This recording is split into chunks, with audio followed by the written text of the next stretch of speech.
오늘은 하나님을 의식하는 삶의 실제 두 번째 자족, 인생의 청중을 덜어내기라는 제목으로 함께 말씀을 나누고자 합니다. 여러분, 오늘 우리가 함께 읽은 본문 말씀 중에 6절에 기록된 자족하는 마음이 있으면 경건은 큰 이익이 된다라는 이 구절은요, 세상의 많은 사람들에게도 정말 큰 이익을 줄 만큼 경종을 울릴 만한 너무나 귀한 도전의 말씀이지만, 특별히 오늘날 우리 신앙인들에게는 정말 보통 큰 일이 아님을 새삼 깨닫게 됩니다. 왜냐하면 오늘날 우리의 경건이 일상 가운데 너무나 자주 자족하는 마음의 깨어짐으로 인해 위협당하고 아파하고 슬퍼하며 불만하게 되는 삶의 실제들을 살아가기 때문에 그렇습니다. 그래서 저는 오늘 설교의 핵심이 되는 두 단어, 경건과 자족에 관한 의미를 좀 살펴봤으면 좋겠는데요.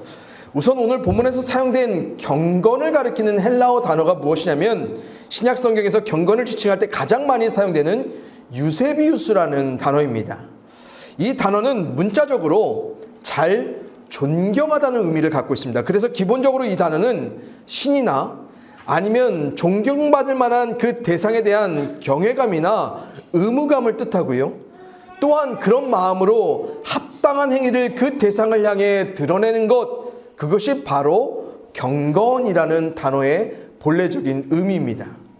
특별히 이 단어를요, 우리 기독 신앙의 관점으로 이해한다면 경건이란 하나님을 잘 존경하는 믿음의 사람이요, 삶 속에서 드러내고자 하는 실제적인 태도나 행위를 의미한다라고 우리가 볼 수 있겠습니다. 그러므로 경건은 근본적으로 하나님을 의식하는 사람들이 실제로 살아내는 삶의 총체적인 방식 모두를 우리가 가리킨다라고 볼 수 있겠습니다. 우리가 가끔 오해하며 이해하기를 경건은 단순히 성경을 묵상하고 기도하는 것, 이런 행위와 같은 것들로만 국한하는 경우가 많이 있는데요. 그렇지 않습니다. 어떻게 보면 이런 식의 경건은 이 본래적 경건의 의미를 상당히 축소한 것에 불과해요. 그래서 우리가 보통 경건과 더불어서 어떤 단어를 합성해서 사용해요? 경건 생활이라는 말을 합니다. 왜 그렇습니까? 경건이란 우리의 생활 모두, 우리 일상의 삶 속에서 모두 자연스럽게 드러나고 묻어나야 하는 것이기 때문에 그렇습니다. 그리고 하나님을 존경하는, 경외하는 믿음의 사람들이라면 언제 어디서든 그 믿음에 따라 생활 속에서 드러내야 하는 것, 그것이 바로 경건이자 경건의 내용입니다. 그럼 두 번째로요, 자족에 관한 의미를 좀 살펴봤으면 좋겠어요. 사실 우리말로 번역된 자족이란 단어는요, 헬라어의 의미 그대로를 좀 충분히 담아내지 못한 것 같아서 조금 아쉽게 느껴지는데, 여러분, 본문의 자족에 해당하는 헬라어는요, 아우타르케이아라는 단어입니다. 이 단어의 문자적인 의미는 그 자체로 충분하다라는 뜻을 갖고 있어요. 그런데 우리말의 자족은 어떤 의미입니까? 스스로 만족한다라는 의미를 갖고 있죠. 그래서 우리에게 익숙한 자족의 의미는 어떻습니까? 자기 스스로가 만족할 만한 변화된 상태를 결과적으로 가질 때만 뭐 하는 거예요? 만족한 감정을 느끼는 거예요.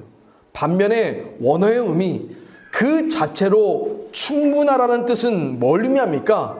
주어진 상태 그대로, 그것이 변화되든 어찌되든 간에 그대로를 수용하고 인정하며 충분히 여겨갈 수 있는 그 마음, 그것이 바로 헬라어가 말하는 자족의 의미입니다.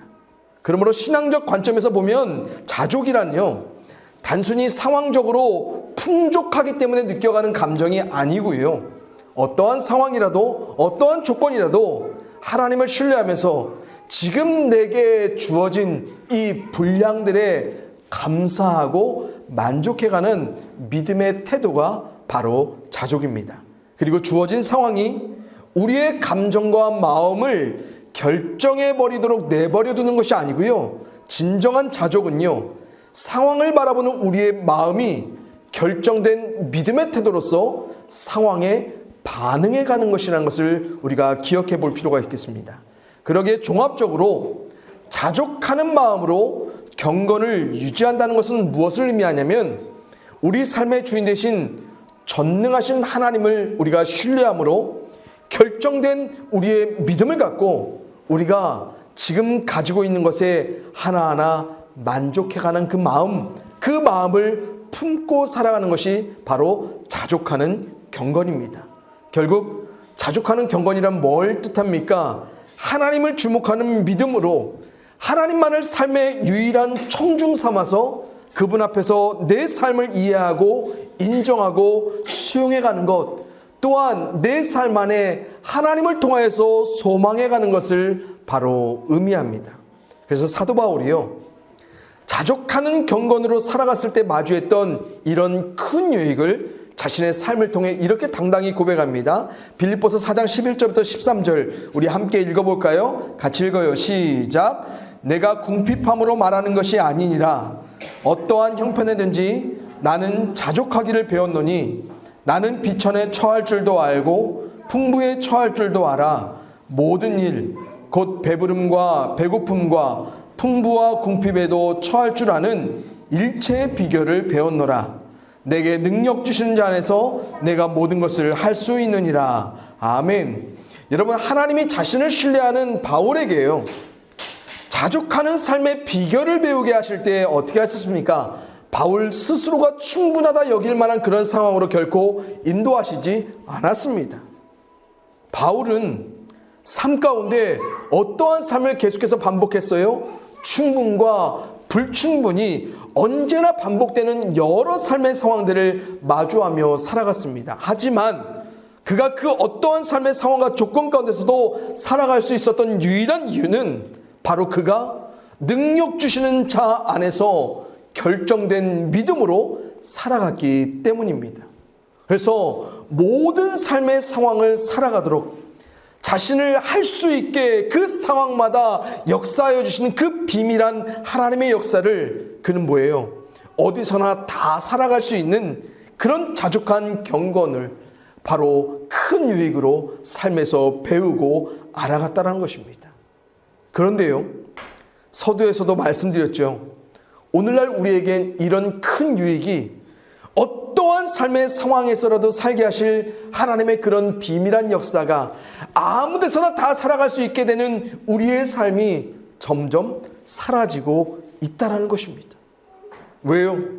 우리에겐 어느덧 우리의 인생을 결정짓는 누구요? 청중들이 너무 많아졌기 때문에 그렇습니다. 우리의 살아있음을 느끼게 만드는 그 상황이 누구에 의해 결정돼요? 대부분 남들에 의해 결정돼요. 결국 우리 자신의 삶을 누구 믿고 누구의 믿음대로 살아갑니까? 나도 아닌 이 세상의 사람들이요. 거기에 하나님은 있기나 할까요? 없어요. 여러분, 제가 미국에 잠시 살았던 그 경험과 추억이 있어서 그런지 저는 가끔씩 유튜브를 통해서요, 미국 이민자로 살아감으로 체감하게 된 어떤 이야기들을 좀 관심 갖고 가끔씩 찾아보게 됩니다. 그런데 한 달 전에 어떤 남성분이 이런 통찰력 있는 이야기를 하는 걸 제가 좀 본 적이 있어요. 이분이 말씀하시길 한국 사람들 보통의 삶, 평범한 삶을 어떻게 보냐면 망한 삶으로 바라본다는 것입니다. 예를 들어 취직 같은 경우 우리나라 노동인구의 10%밖에 안 되는 대기업 정규직 아니면 비정규직을 하거나 아니면 중소기업에 다니는 그 나머지 90%의 보통 사람들은요, 성공적인 취업한 거 아니에요. 그들은 실패자로 낙인 찍어가는 우리 사회, 그렇게 바라보는 이 땅에 많은 사람들이 너무 많다라는 것입니다. 대학 입학에는 어떻습니까? 불과 몇 %밖에 안 되는 소위 명문대학 입학 아니면 우리 수험생들에게 공포 조성하죠. 뭡니까? 그 대학 안 나오면 삶이 망한 것처럼 애초부터 그들에게 이야기해요. 그러면서 이분이요, 이런 기가 막힌 말씀 하나 하세요. 보통으로 안 보는 우리 사회, 보통이 도대체 왜 나쁜 거냐고요. 우리 성도님들 좀 충분히 공감이 되고 이해가 되시지 않습니까? 왜 그렇습니까? 실제 우리가 경험하는 삶 그대로를 이분이 말씀해 주셨기 때문에 그래요. 여러분, 이 세상이, 이 세대가 정말 이렇게 흘러가고 있습니다. 그런데 놀라운 사실은 우리도 그렇게 그 흐름에 동반하며 살아간다는 거예요. 누가 했으면 나도 해봐야 되는 겁니다. 누가 갔으면 나도 가야 되는 겁니다. 누가 가졌으면 나도 가져야 되는 겁니다. 그렇지 않으면 그들과 비교된 나는 뭐한 거예요? 망한 거예요. 나쁜 거예요. 못한 거예요. 실패한 거예요. 그래서 내게 허락된 그만큼은 언제나 달라져야만 한다고 생각해요. 내게 주어진 그 자체로는 언제나 불충분하다라고만 생각해요. 그러기에 우리는 우리에게 주어진 그 자체로는 더 이상 살 수 없을 것처럼 불만하며 살아갈 때가 너무너무 많아요. 그래서 우리 삶 속에 아파하고 슬퍼하고 괴로워하는 그 이유의 궁극적인 이유가 뭡니까? 나 때문이에요? 아니요. 남들이 결정한 그 삶을 살아가지 못하는 나 때문이에요. 거기에 하나님 없지요. 그런데 이런 삶의 흐름, 어느덧 우리 믿음의 사람들에게도 익숙한 삶의 방식 되어버렸습니다. 그래서 이젠 이런 삶의 방식이 믿음에 대해서 우리를 자꾸만 결정짓게 만들어가지요. 그래서 우리에게 더 이상 하나님도 없고 심지어 우리 자신도 없고 전적으로 우리의 삶은 누구요? 타자지향적으로 남들에 의해 결정되어지는 삶에 익숙하게, 때론 그런 삶을 못 살면 절박할 정도로 살아가는 중증인 우리들이 되어버렸습니다. 본문 7절의 말씀과 같이 아무것도 세상에 가진 것 없이 이만큼 우리에게 이루어주신 현재가 있음에도 우리는 그런 삶의 현재에 감사하며 만족하는 삶 거의 드물어요. 우리의 삶 속에서는 8절의 말씀처럼 먹을 것과 입을 것이 있은즉 족한 줄 알라는 바울의 권면 뭡니까? 소기의 경읽기예요. 우리의 삶 속에서 철저히 무가치하게 무의미하게 폐기되어지는 말씀, 이 말씀 아닙니까? 먹더라도 어떻게 먹어야 해요? 고급지게 먹어야 돼요. 입더라도 어떻게 입어야 해요? 브랜드처럼 남들이 가진 최고의 것을 입어야 된다라고 우리가 자꾸만 생각하는 거예요. 왜요? 우리의 현재가 자꾸만 사람들에 의해 평가되어 좌지우지되고 있고 우리가 먹고 입는 삶의 방식들이 세상의 기준에 부합하려 할 때가 너무 많기 때문에 그렇습니다. 그런데 보세요. 이게 단순히 우리 평범한 일상에만 영향을 끼쳐가느냐? 아니요.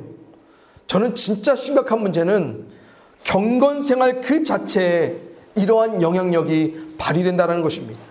여러분, 요즘 우리 크리스천들이 올리는 유튜브 아니면 소셜미디어를 통해 전파되는 내용들을 보십시오.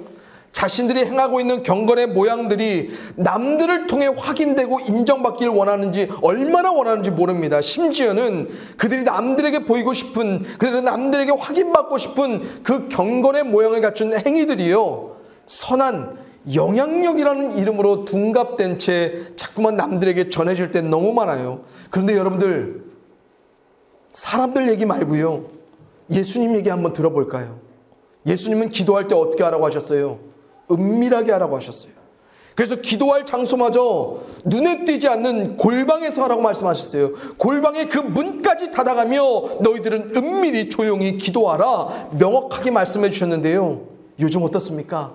기도하는 자신을, 기도 프로그램을 실행하는 자신을, 기도회에 참석하는 자신을 훤히 남들에게 드러내 확인받고 인정받기를 원하는 때가 너무너무 많습니다. 구제할 때 오른손이 하는 것을 왼손이 모를 정도로, 어떻게 이렇게 가까이 있는데 모를 수가 있습니까? 근데 그 정도로 은밀하게 조용하게 하라고 말씀해 주셨지만 구제하는 자신의 선한 행실 표창되어 남들에게 더욱 널리 알려지기를 주저하지 아니하는 우리 믿음의 사람들, 여러분, 복음은 어떻습니까? 복음은 정말 말로 다 할 수 없이 값진 것이지요. 그럼에도 복음은 어떻게 전해져야 된다는 말입니까? 값없이 전해져야 된다라고 성경은 더욱이 분명히 말해줍니다. 그러나 복음 전하는 자들이 서는 자리마다 얼마나 많은 값들이 매겨집니까? 얼마나 그들이 전하고 있는 복음에마다 판매되며 그 판매에 대한 수익을 통해서 그들이 얼마나 큰 유익들을 누려가고 있습니까? 자랑하는 자는 오직 주 안에서 자랑하라는 바울의 간절한 당부는요, 남들에게 확인된 자신의 행함들을 자랑하는 것으로 변질되고 있습니다. 그래서 애초에 이런 우리의 경건이 지향하는 그 대상은 하나님이 아닌 사람을 청중으로 삼을 때가 너무 많아요. 그러니 아무리 경건의 모형을 수없이 갖추어내어 남들에게 확인받고 인정받을지언정 그 안에 뭐는 없어요? 경건의 능력은 없어요. 경건이 유익이 되어 우리에게 역사되는 그 결과는 없어요. 하나님은 왜요? 하나님을 통해 확인되고 인정되는 결과는 그런 모양을 통해 이루어지지 않거든요. 오직 하나님만을 청중 삼아 행하는 그 일, 하나님만을 의식하며 하나님만을 주목하며 하나님 앞에 살아내고자 하는 자들에게 하나님은 오직 역사하여 주시거든요. 저는 개인적으로 이런 우리 믿음의 행위들이 혹 하나님 보시기에 이런 모습으로 비춰지지 않을까 심히 염려되는데 제가 읽어드릴게요. 이사야 1장의 말씀입니다. 여호와께서 말씀하시되 너희의 무수한 제물이 내게 무엇이 유익하뇨? 나는 숫 양의 번제와 살찐 짐승의 기름에 배불렀고 나는 숫송아지나 어린 양이나 순념소의 피를 기뻐하지 아니하노라. 너희가 내 앞에 보이러 오니 이것을 누가 너희에게 요구하였느냐? 내 마당만 밟을 뿐이니라. 헛된 재물을 다시 가져오지 말라. 분향은 내가 가증히 여기는 바요. 월삭과 안식일과 대회로 모이는 모든 것이 그러하니 성회와 아울러 악을 행하는 것을 내가 견디지 못하겠노라. 여러분, 하나님과 상관없이 사람을 청중 삼아 행하지는 우리의 모든 경건의 행위들, 하나님께 전혀 유익하지 못한 기뻐하지 않은 행위들은 아닐런지, 아니면 사람에게 좋아요 엄지척을 수없이 확인받아 영향력을 발휘한 듯 우리가 생각할 수 있겠지만 정작 하나님이 절대로 요구하시지 않았던 헛된 재물처럼 하나님이 가증히 여기시며 도저히 견디지 못하실 그런 악으로서 하나님 앞에 평가되지는 않을까 저는 심히 두렵습니다. 사랑하는 성도님들, 오늘 우리의 삶의 경건에 또한 우리의 삶의 일상이 주목되어지는 그 청중은 누구입니까? 하나님 외에 또 다른 청중이 되어 우리를 결정짓게 만드는 그 대상은 누구입니까? 그래서 자족하는 마음 속에 우리의 마음을 슬프게, 어렵게, 괴롭게 만드는 그 청중은 오늘 누구입니까? 여러분, 하나님 외에 우리가 청중으로 삼는 그 대상들만 조금씩 우리가 삶에서 덜어가도요, 우리는 정말로 자족하는 마음으로 경건하게 살 때 반드시 찾아오게 될 그 유익들을 정말 말씀 그대로 마주하게 될 줄 여러분들 믿으시기를 바랍니다. 그러기에 성도님들, 남들과 다르게 살 마음의 준비를 하십시오. 남들과는 충분히 다를 수 있는 내 삶이 될 수 있음을 여러분들 믿음으로 기억해 가십시오. 그리고 내게 주어진 삶의 분량들을 믿음으로 수용하고 인정하면서 당당하게 살아가십시오. 그리고 오직 하나님만을 인생의 청중 삼아 살아갈 때 그 어떤 상황 가운데서도 하나님이 세상 그 누구에게도 얽매이지 않고 살게 하실 그 자유한 삶을요, 여러분 꼭 믿음으로 누리며 살아갈 수 있기를 간절히 소원합니다. 그러기에 우리가 거듭 삶 속에서 언제나 마음과 생각 속에 되뇌어야 될 이 말씀입니다. 우리 함께 읽어볼까요? 로마서 12장 3절의 말씀입니다. 같이 읽습니다. 시작. 내게 주신 은혜로 말미암아 너희 각 사람에게 말하노니 마땅히 생각할 그 이상의 생각을 품지 말고 오직 하나님께서 각 사람에게 나누어 주신 믿음의 분량대로 지혜롭게 생각하라. 아멘.